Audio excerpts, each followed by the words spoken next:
bien, bueno, y hoy tenemos un encuentro que hace bastante tiempo que queríamos tener. En realidad, sí, desde la última vez que hablamos, que era la primera vez que hablábamos, que la conocíamos, y nos quedamos súper enganchados y con miles de preguntas por hacerles. ¿Por qué?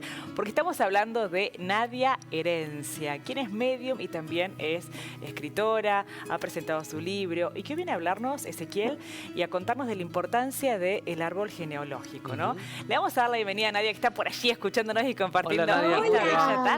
¿Cómo estás? ¿Cómo están? Buenas tardes. ¿Cómo les va, chicos? Muy bien. Bueno, súper contentos de tenerte por acá, de que se haya podido dar este encuentro, que queríamos seguir charlando con vos, Nadia. ¿Cómo están tus cosas? Hermoso. Me encantó. Gracias. Gracias por la invitación. Es un placer para mí. Diría mi familia, me dice, siempre te invitan para hablar. O sea, yo soy fanática de hablar. Buenísimo. Te escuchamos un poquito bajito. Vamos a corregir nuestro retorno para poder... Ahí perfecto. Ahí perfecto. Muy bien. Estamos. Muy bien, bueno, hablamos de la importancia del árbol genealógico, ¿no?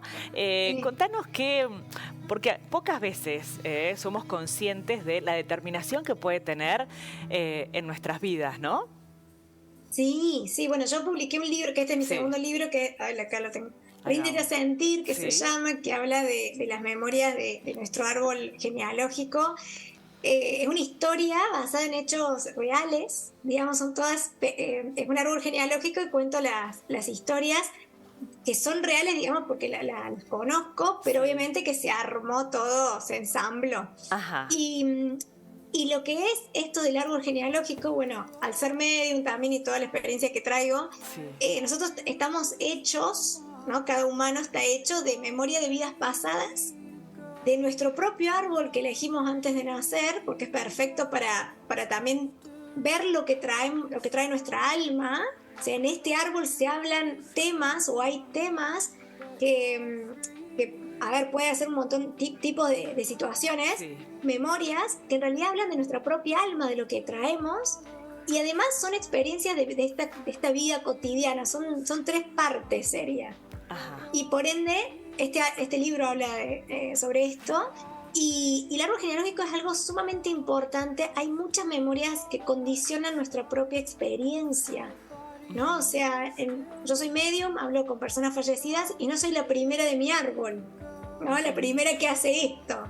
Pero cómo fueron o cómo experimentaron las medium anteriores, con mucha represión, con mucho miedo, fueron excluidas algunas.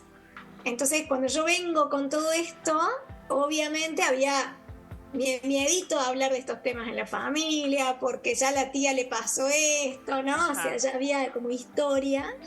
Y bueno, hago terapia hace muchos años, y es como validármelo yo antes de esperar que me lo valide mi propia familia, el propio entorno. Aparte de un efecto, gracias a eso...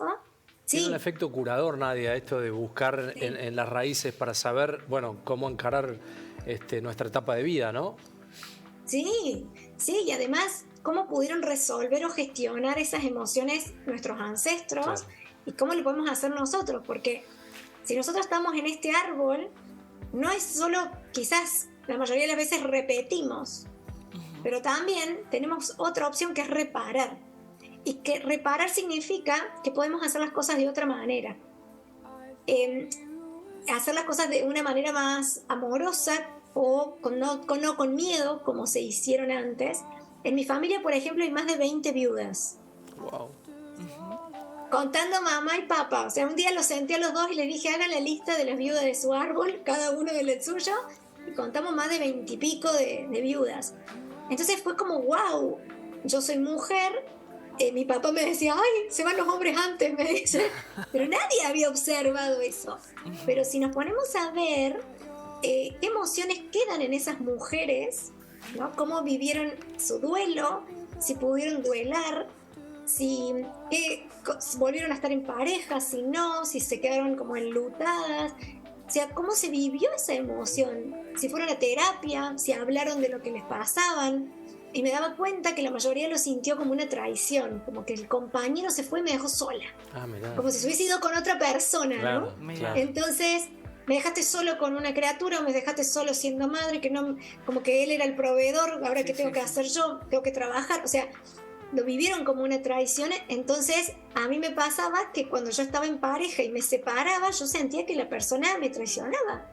O sea, como era todo un rechazo hacia la experiencia de la separación, porque era lo mismo que habían vivido mi abuela, mis tías, hasta primas, o sea, un montón de verme alrededor con esto que es básicamente como una memoria que no es genética, pero es emocional. ¿Cómo se transitaba eso? Bueno, por ejemplo, haciendo esto del árbol genealógico y viendo qué aporta cada persona, porque todos aportamos algo nuevo. Yo, por ejemplo, soy la primera en el árbol que hago terapia. Terapia psicológica, que parece una cosa que hoy es algo cotidiano, pero soy la primera que alzó la voz y dijo, che, yo necesito tratar mis temas, saber gestionar mis emociones. Soy la primera como más de las mujeres, como independientes. Soy la primera mujer en mi árbol que no tiene hijos, que tengo 37 años, que no se casó, que viaja sola, que se va por el mundo sola, como esa independencia que ninguna mujer la tuvo. Entonces cuando, obviamente que uno cree y siente ese rechazo de decir, che, soy la primera que hago esto, y a la vez es como decir, bueno, también es el aporte que yo hago que abro la puerta que sí se puede vivir así. ¿Y eso a qué factor responde Nadia? ¿Surgió, pasó en la vida misma lo que te pasó a vos en tu vida? Digo, la decisión de no casarse, no tener chicos.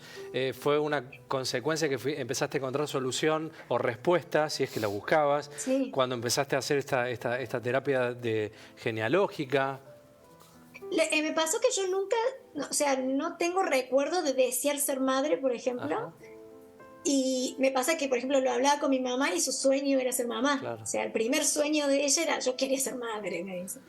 Y es como que yo, no por rechazo a ella ni nada, sino como decir, mi experiencia, viéndolo y analizándolo, todas en el árbol, lo principal para las mujeres era ser mamá. La realización personal era la maternidad. Y yo vine a aportar algo distinto. Mi alma trajo algo distinto. No hay casualidades en esto de ser padres. No hay ningún ser humano que haya venido porque, ay, justo se dio. No existe eso. Eso no existe. Nadia, te escucho y realmente pienso y me pongo también en el lugar de a lo mejor la gente que está compartiendo, bueno, a esta hora de la tarde, comienzo de semana, lunes, 1000 cosas para hacer. A veces es como que no podemos con la vida que tenemos con el día. Y empezar a pensar. El tiempo. No, claro, y traer digamos a nuestra realidad las vidas pasadas y las historias de todo nuestro árbol y empezar es como un montón. Es como mucha cosa. ¿Cómo empezar? ¿Cómo empezar a gestionar? ¿Cómo empezar a traer la conciencia a esas memorias? ¿O de qué manera empezar a acercarnos justamente para ir sanando, para hacer mucho más fluido y placentero nuestro pasar por este momento cósmico? Sí, bueno, lo que yo recomiendo es que se fije cada uno en su vida qué es aquello que quiere lograr y alcanzar, especialmente como emoción de paz, como diciendo, quiero llegar a la paz sea en lo laboral, en lo económico, en la pareja, en la casa, en cualquier objetivo que sea. Y cuando hay bloqueo es porque hay una memoria condicionante. Ajá. No es que eso no es para vos, sino que hay una memoria que condiciona que eso sea posible. Bien, por ejemplo, entonces, tu tarea, perfecto. Tu laburo ahí. Hay algo entonces que está ahí como trabado hace tiempo que a lo mejor no lo podés resolver, que puede ser de cualquier plano, podría ser económico, podría ser social, vincular, emocional, amoroso, y allí prestar atención, ¿no? Claro, porque como dice Carl Jung, dice donde está como el bloqueo, donde está el miedo, donde está la situación difícil o donde no hay paz, es donde está tu tarea, es donde hay un trabajo que hacer, porque no está fluyendo la energía hacia eso. Bien. Y ahí recomiendo hacer una observación del árbol y ver qué personas estuvieron paradas en el mismo lugar que vos, que deseaban lo mismo y no pudieron, y a la vez qué es aquellas personas que sí lo lograron. Por ejemplo, esto de verme a mí, de decir, ¿quién hizo terapia? Yo quería hacer y sentía esto de hablar de mis emociones, de gestionarlas y todo. Digo, ¿quién gestionó sus emociones que yo lo admire en mi árbol? No había nadie. Claro. No hay nadie. Pero, por ejemplo, cuando yo quería sacar mi primer libro, había miedos, por supuesto, de lo que tenía que hablar, y digo, pero acá hay escritores en mi árbol, y yo tengo un tío abuelo que fue un escritor y fundó bibliotecas y todo, y ahí fue como decir, él ya armó el camino para que yo lo transite. Entonces le agradecí y honré su historia, porque ya falleció cuando yo era chica, honré su historia y le dije, bueno, gracias, abuelo, tío abuelo, por haberme abierto las puertas. Yo sé que es posible, porque para vos fue posible.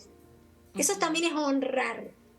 Y yo también estoy haciendo un camino, porque yo también soy ancestra, porque el día de mañana, de acá a 30 años, seré una ancestra. Todos somos ancestros de nuestro árbol. O sea, sí, sí. Entonces, ¿qué memoria quiero dejar en mi árbol y qué quiero que sea posible para los que vienen? Está bueno. Hay que hilarlo así también. Sí, está bueno lo que planteas porque... Es un acto de amor, Nadia, también. Sí, no es poco lo que... Sí, total, sí. Y aparte una valentía de hacerlo, ¿no? Sí, también. Y después esto que vos decías por ahí, ¿no? No hay casualidades, causalidades en la vida, ¿no? Sí. Por ahí te pasa, viste que hay definiciones en cuanto al futuro profesional, familiar... Sí, que básicamente ya estaban previstas, ya estaban escritas, ¿no? Para tu vida. Sí. Y allí están las explicaciones. Me da la sensación que caminás con un poquito más de claridad hacia adelante, saber para dónde uno va. Sí, sí.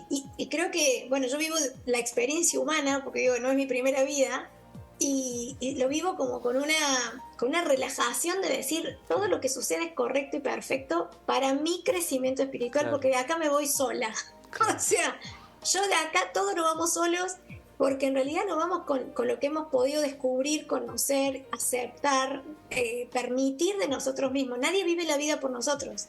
Por más que del otro lado decimos, no, pero fulanito me dijo que fulanito me hizo, en realidad son todos descubrimientos personales. Entonces, el famoso no tomarlo personal, ¿no? Uh-huh. O sea, se vive más relajado.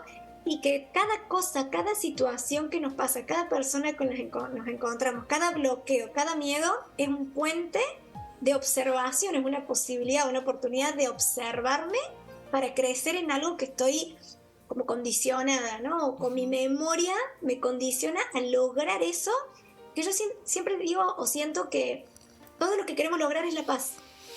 Tener la paz en todos los ámbitos de nuestra vida, con la pareja, con los hijos, con los padres, con el trabajo, con el dinero, con la salud. Siempre es tener paz. Entonces hacia eso vamos, que a veces se desconfigura un poco eso, ¿no? Porque hay tanto, como decía Juli, tanto por mirar, tanto por observar que a veces nos perdemos, pero el tema es encontrar el equilibrio con uno mismo. Uh-huh. Porque la única relación que existe es conmigo misma. Sí. Todo lo demás son puentes para mi transformación o para mi relación personal. Uh-huh. Todo parte de ahí. Bien. Entonces siempre hay que estar como en observación con eso. Y qué buena esa mirada ante los conflictos superadora, ¿no? Saber dónde pararse, buscarlo como una experiencia, aquellas que fueron negativas, tratar de positivizarlas, transformarlas. Se vive indudablemente, que me parece que es una parte de la vida que hay que vivirla desde ese lugar, ¿no? Se vive mucho más descontracturado y con menos crisis cotidiana, ¿no? Diaria. Exacto, ahora, sí. Nadia, ¿qué es lo que nos enmascara tanto la situación? Porque, bueno, lo que vos decías, ¿no? En algún punto siempre son como estos temas de conflictos o estos bloqueos, son como, claro, bueno, cosas negadas dentro del árbol o tapadas. ¿Qué hay detrás de todo ese enmascaramiento? ¿Quién es el que nos enmascara todo? ¿Y por qué? Básicamente nosotros llegamos al mundo siendo, bueno, somos espíritus, somos alma, que son cosas distintas, y tenemos una mente, ¿no? Que la mente es como que nos condiciona a vivir en un 3D, que se dice que estamos creciendo y yendo a la quinta D, que en realidad es, bueno, no sé si me meto ahí porque no es largo, pero ya no te entendimos nada. Claro, nosotros tenemos una mente, sí, ¿no? Que nos ayuda a sobrevivir como humanos, sí, y en esta mente, ¿no? Tenemos como muchos mandatos, creencias, sí, por ejemplo, hay que trabajar de esto para tener plata para vivir. Pero no nos dicen, por ejemplo, de que en realidad no viniste a trabajar al mundo. O sea, lo que viniste es a aportar algo al mundo para dejar una huella que eso después te llevas, o sea, es como usar la parte material para vos experimentar tu parte espiritual. Ajá. O sea, no venís a tener, Venís a tenemos ser. esta idea, venimos a ser. Entonces tenemos esto de que hay que tener un título universitario, que hay que tener una casa, que hay que tener el auto, hay que tener los hijos, todo. Pero fíjense el detalle, que cuando nos vamos del plano no nos llevamos el detalle. Yo siempre digo la palabra detalle. Tengo una vez que me dice siempre decir la palabra detalle. Pero el detallito es que nada de lo que logres materialmente te lo podés llevar a otra vida. O te lo podés llevar después de esta experiencia. Porque todo es puente para que vos te conozcas. Por eso que decíamos, tener un título. ¿Qué aprendiste a través de ese camino para lograr ese título? ¿Con qué te encontraste? ¿Cómo pudiste, a través de lo material, hacer que tu espíritu experimente en este planeta? O sea, claro, todos lo hemos visto antes. Que el fin sea noble, sí, digamos, de lo que buscamos. No está mal, digo, si uno tiene una formación, pero con un fin específico. Y cuando uno le promedia la vida, uno empieza a preguntarse respecto a qué empezás a dejar, ¿no? Y me parece que también va por ahí. Anda promediando, parece. Y claro, ¿qué dejamos en la vida? ¿Viste? Pasar por pasar. Exactamente, que tu pasar no sea en vano. Claro, exacto. Y que no significa, hay propósitos, todos tenemos un propósito, todos volvimos por, como que digo yo, por la tesis, ¿no? Para rendir la tesis. Entonces, el propósito es uno, cada uno tiene el suyo, y que tiene que ver con lo que vos vas a dejar en este planeta y con lo que venís a buscar experimentar, que nunca es yo vine a recibirme o yo vine a ser madre o padre, claro, yo vine a cambiar el auto. No existe eso, porque nada de eso te llevas. Claro, entonces, ¿cuál es el camino? Es, quizás en otras vidas no pudiste, por ejemplo, servir al otro, acompañar en un proceso, disfrutar, tener como amistades o validar o valorar las amistades. El propósito no es ser conocido por todo el mundo, ser un Messi, el propósito puede ser tan sencillo como decir, en esta vida quiero aprender a disfrutar, o vengo a aprender a estar conmigo misma y no enojarme, o liberar la venganza o el enojo. Sabés que estamos distraídos mirándonos en el otro por ahí, ¿no? Y se nos pasa la vida. No. Y también que nos quedamos mucho en el tener. No tengo que tener, o sea, uno se levanta y bueno, tengo que hacer dinero para vivir, pero se te pasa la vida sin juntarte con la gente que querés, sin tomarte una pausa tomando un té mirando el árbol, sin leer un libro, sin tomar ese curso que querés tomar. Todo lo que es económico, lo que entra, hay que ver en qué lo usamos para aprender, que nos lleve a algo nuestro, algo productivo nuestro. Puede ser comprar un libro, puede ser por ejemplo, comprarse un pasaje para ir de viaje. O sea, ¿en qué usás ese dinero para descubrir y conocerte a vos? Lo que pasa es que sea una experiencia verdaderamente, claro, ¿no? Exacto. Sí. El dinero se necesita para experimentar el plano material, obviamente, para estar en estos seres humanos. Lo que pasa es que nos han criado con la culpa, ¿viste? Entonces, exacto. ¿cómo haces para sacar esos tiempos de ocio? ¿Viste? Casi que no lo haces por la culpa, no lo contás por la culpa. Y la culpa nos ha llevado a... No, la culpa, el miedo, el enojo, como también como la frustración. Remamos en frustraciones cotidianamente, ¿no? O sea, de que bueno, estoy en esta relación y bueno, es lo que hay. Bueno, pero eso también, claro, Nadia, es parte, ¿no? Esa sensación. Sí. Pero más allá de los mandatos, podría entenderse también como una sensación de memorias pasadas, esto de la frustración y de las culpas. No, que a lo mejor en otras vidas hayas tenido que resolver o aprender algo a partir de eso, ¿o no? ¿Puede ser así? Sí. Bueno, hace poco le hice una sesión a una mujer. Yo doy sesiones como medium y abro registros akashicos también. Y lo primero que me mostraron es una memoria de ella de otra vida. Y le digo, mirá, en otra vida fuiste monja. Y era una monja muy devota y que no se ocupó de ella, sino que estuvo al servicio, y me mostraban esa imagen. Y ella se reía porque me dice, yo cuando era chiquita le decía, mamá, yo voy a ser monja. Mirá. Yo voy a ser monja porque yo tengo que servir, porque yo tengo que hacer. Y la madre le decía, no, vas a ser monja. Y claro, y dice que de grande empezó a recordar que era otra vida y que era como diciendo, era un recuerdo de que ella tenía que serlo, pero en esta vida no lo fue. Pero también traemos eso de que tengo que estar al servicio. Y lo que le decían en la sesión era recordarle que ya no es monja, que ya no tiene que servir, sino que se tiene que servir a sí misma. O sea, ya no es tanto para él. Entonces venía a aprender eso. Es decir, todas las encarnaciones era estar para el otro, dar al otro, pero que ella nunca se ocupó de sí misma.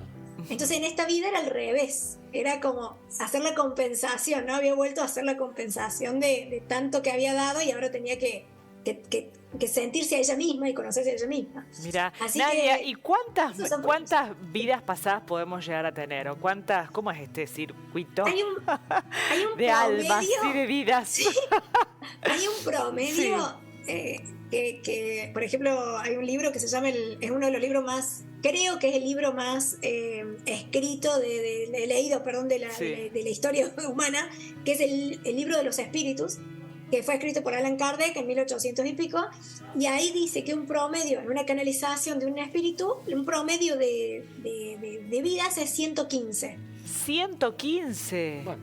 Sí. Ajá. Pero también imagínense esto se lo resumo, ¿no? ¿Cuántos años nosotros usamos para formarnos?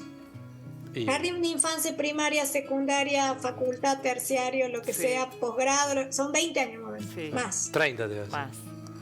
Sí, ¿no? Capaz. Pero estamos cotidianamente formándonos, si hacemos un curso, si hacemos otra cosa. Bueno, cada año lectivo es una encarnación. Si nos ponemos a ver todos nuestros años lectivos, ¿qué aprendimos en el jardín? Bueno, a pintar. Aprendimos a cortar con las tijeras. En otro año aprendimos a sumar. Otro día para restar. Otro año para aprender a escribir. ¿Cuándo pudimos leer un libro completo? Y bueno, a los 12 años quizá más o menos pudimos completar y tener la facilidad de no frustrarnos leyendo un libro.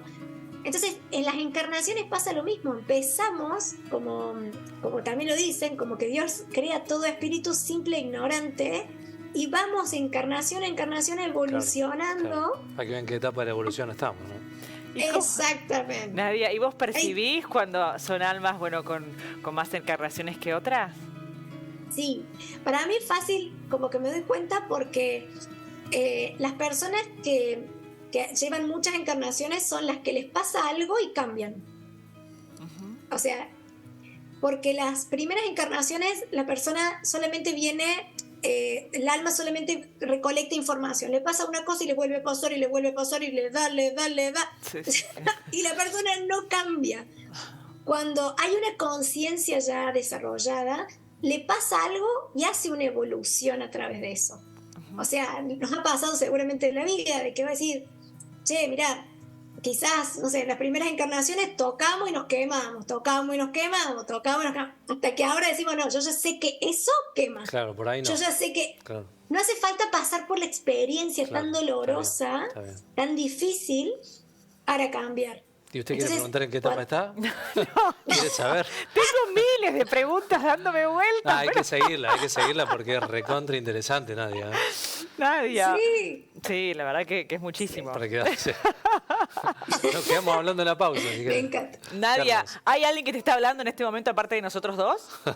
No, yo siempre cuando empiezo una charla trato de cerrarme porque si no, no me concentro. No puedo concentrarme. A nosotros nos está hablando el Dire. Sí, a nosotros el director, ¿te ves? El Dire nos habla.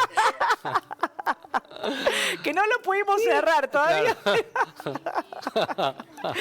Bueno, si te dicen algo para este equipito, para este team, nos contás después, Nadia, ¿sí? Sí, por supuesto. A ver si nos ahorramos unos pasos. Claro, total. En este laberinto. Sí, total, me Buenísimo. encanta. Bueno, Nadia, Gracias, invitamos a que puedan leer tu libro, Ríndete a Sentir, por supuesto, Sí. que te sigan también en las redes sociales. ¿Cómo te encuentran? Lo mencionamos, Nadia. En Instagram salgo como Nadia Herencia. Bien. Y en mi página está www.nadiaherencia.com. Perfecto. Ahí estoy. Muy bien. Nadia, linda Bueno, semana, ¿eh? Gracias. Beso grande. Gracias, chicos. ¿Nos un podemos placer. volver a encontrar? Sí, ¿cómo que no? Por supuesto, Sí. me encanta. Si me invitan a hablar, yo feliz. Beso grande. Chao, Buena chao, semana. chao. Adiós. Gracias. Un abrazo, gracias chicos. Abrazo. Chau, Chao, chau. chao. Nos vemos.